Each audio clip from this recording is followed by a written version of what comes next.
अस्सलाम वालेकुम।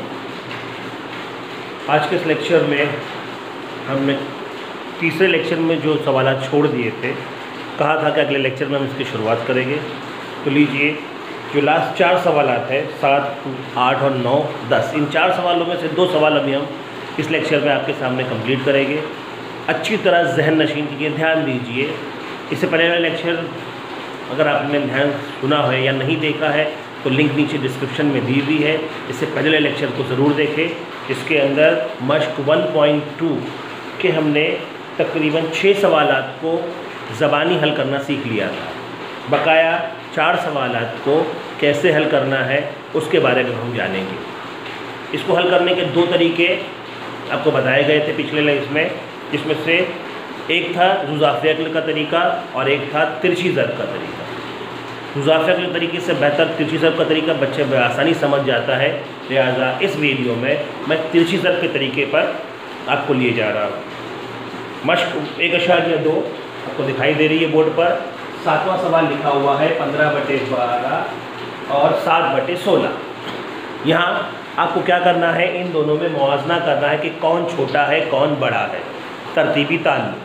दूसरा मसला, इससे पहले वाले सवालात आप डायरेक्ट किया करते थे, उसकी वजह ये थी कि उनके नसब नुमा सेम थे। जब तक कसर का नसब नुमा सेम नहीं होता उसमें तरतीबी ताल्लुक यानी छोटा बड़ापन बताया नहीं जा सकता। लिहाजा हम तिरछी ज़रब के तरीके से सबसे पहले इनके नसब नुमा सेम करेंगे। सबसे पहली कसर हम ले रहे हैं 15/12। 15/12 इस कसर को दूसरी कसर के नसब नुमा से ज़रब करना है। दूसरी कसर का नसब नुमा 16 है, लिहाजा शुमार और नसब दोनों को हम ज़रब करेंगे। कसर का उसूल है कि कसर के साथ कोई भी अमल का इजाफा करे तो शुमार और नसब दोनों में करना है, ताकि कसर अपने रूप बदल दे लेकिन उसकी कीमत में कोई तब्दीली ना हो। लिहाजा हम देखते हैं, इस वक्त हमारे पास 15 ज़रब 16 और 12 ज़रब 16 है। वक्त की बचत के लिए मैंने यहाँ पर ज़रब करके पहले ही रख लिए हैं। 15 ज़रब 16, अगर आप इसकी ज़रब करते हैं तो जवाब आता है 240 बटे, और 12 ज़रब अगर 16 हम करें तो जवाब आता है 192, 192। तो आपके पास नई कसर आ गई है 15/12 के बदले में 240 बटे 192 बराबर। अब हम दूसरी कसर की तरफ जाते हैं जो है 7/16।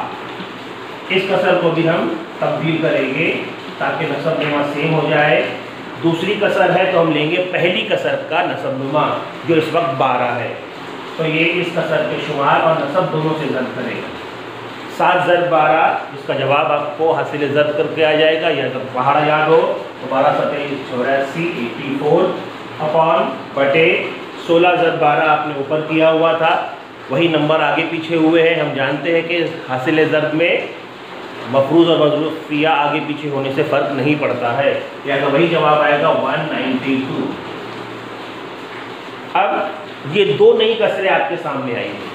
इन 2 नई कसरों को आप देखकर छोटा बड़ापन बआसानी मालूम कर सकते हैं।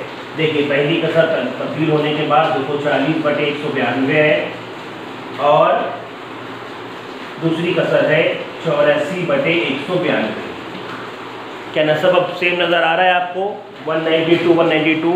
अब इससे पहले वाले जो हमने सवाल हल किए उसके मुताबिक जिसका शुमार बड़ा वो कसर बड़ी होती है, लिहाजा ये वो उसूल अब यहाँ पर एप्लीकेबल हो गया है। 240 और 84 में 240 बड़ा है, यानी कि ये कसर बड़ी हो जाएगी। 240 बटे 192 ये कसर बड़ी है 84 बटे 192 से। यह जवाब आ गया है। लेकिन क्या ये सवाल था हमारा? नहीं, हमारा ये सवाल नहीं था। हमारा सवाल था 15/12 और 7/16। लिहाजा हम इस सवाल को अब उस जवाब पर ले जाने की कोशिश करेंगे और हम लिखेंगे कि ये किसकी बदली हुई रूप है 15/12। तो 15/12 बड़ी कसर हुई, बदली विषय 7/16 से। ये हो गया आपका जवाब। पहली कसर का जवाब आपका आ गया है कि 15/12 ये कसर बड़ी है 7/16 से।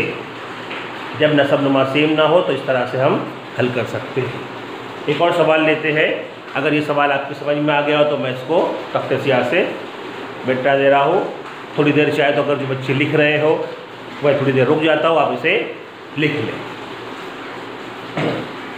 तब तक मैं एक बार दोहरा देता हूँ कि दोनों का स्वरूप में आपको तरतीबी ताल्लुक छोटा बड़ापन बताना था। नसब नुमा अलग अलग थे, इसलिए हम ज़बानी डायरेक्ट नहीं बता सकते, तो हमने तिरछी ज़रब के तरीके से नसब नुमा सेम करने का अमल शुरू किया। पहली कसर हमने 15/12 ली, इसके लिए दूसरी कसर का नसब नुमा 16 से दोनों को ज़र्ब किए, 240/192 आंसर आ गया। फिर दूसरी कसर हमने 7/16 ली, जिसके लिए पहली कसर का नसब नुमा यानी 12 जो ज़र्ब करेगा, तो आपके पास जवाब आ गया है 84/192। अब दोनों हासिल जो जवाब हुए थे उनको लेकर हमें मुआवजा करना आसान हो गया है, क्योंकि दोनों नसब नुमा में 192 है। हम जानते हैं कि अगर नसब नुमा सेम हो तो जिसका शुमार बड़ा वो कसर बड़ी होती है, लिहाजा इस कसर के मुताबिक 240 और 84 में 240 बड़ा है, इसलिए 240/192 बड़ी कसर हुई 84/192 की। लेकिन हमारा सवाल ये नहीं था। अब हमारा जो सवाल था उसकी तरफ आते हैं, और 240 240/192 15/12 की तब्दीली शक्ल थी, इसलिए वो बड़ा हो गया, और 84/92 7/16 की शक्ल थी, इसलिए ये छोटा हो गया। अब दूसरे सवाल एक और सवाल मैं आपको हल करके बता रहा हूँ।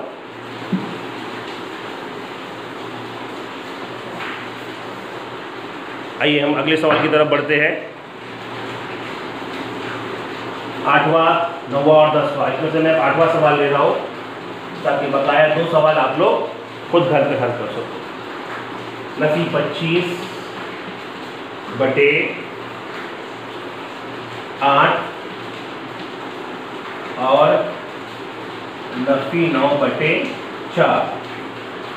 यहाँ भी हम तिरछी ज़रब का फॉलो करेंगे। हालांकि इजाफे के लिए यहाँ आसान था, लेकिन एक ही तरीके को लेकर चलते हैं। इजाफे का तरीका दूसरे लेक्चर में हम बताएंगे। फ़िलहाल हम तिरछी ज़रब के तरीके को फॉलो कर रहे हैं, इसीलिए इन कसरों में भी मुआवजा तिरछी ज़रब से करेंगे। लिहाजा हमने पहली कसर नफी 25/8 ली।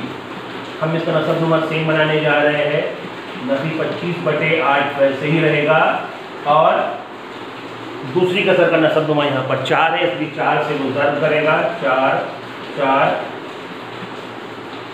अब हासिल ज़र्ब होगा अलामतों का ज़र्ब नफी जमा नफी 25 चौक 100/8 चौक 32। पहली कसर तब्दील हो चुकी है, दूसरी कसर की तरफ जाते हैं। नफी 9/4, इसको बदलते हैं नफी 9/4, ज़र्ब करेगा पहली कसर 8, पहली कसर के नसब से। क्या जवाब आता है? नफी जमा नफी 8 या 9 8 या 8 9 72/4 8 32।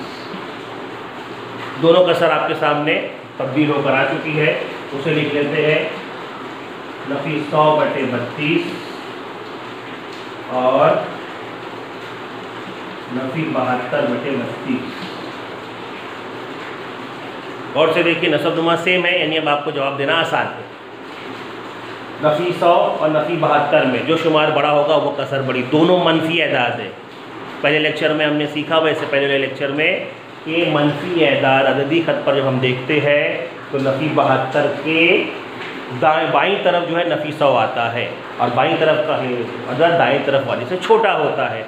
लिहाजा दाईं तरफ 72, बाईं तरफ नफी 100 अददी ख़त पर आने वाला है, इसीलिए नफी 72 ये बड़ा नंबर हुआ। लिहाजा नफी 100/32 ये छोटा हुआ नफी 72/32 से। ओरिजिनल क्वेश्चन हमारा ये नहीं था, ये सवाल की बदली की शक्ल है, तो हम ओरिजिनल क्वेश्चन पर जाते हैं। इसलिए नफी 100/32 नफी 25/8 की बदली हुई शक्ल थी, ये छोटी कसर हुई, और नफी 72/32 ये बदली हुई शक्ल नफी 9/4 की थी। इस तरह आप अपने जवाब तक बआसानी पहुंच सकते हैं। थोड़ी देर मैं रुका हुआ हूँ, आप इसको नोट डाउन कर सकते हैं। और जहन नशीन, अगर आपको वीडियो अच्छे लग रहे हो तो ज़रूर लाइक करें, चैनल को सब्सक्राइब करें, और वीडियो को बार बार देखें। अगर आपको समझ में नहीं आ रहा है तो 2-3 बार देखें, इंशाल्लाह आपकी समझ में आ जाएगा। इस वबाई अमराज के दौर में अपने घर में रहे, महफूज रहे। और नमाज अदा करते रहे। अस्सलामु अलैकुम।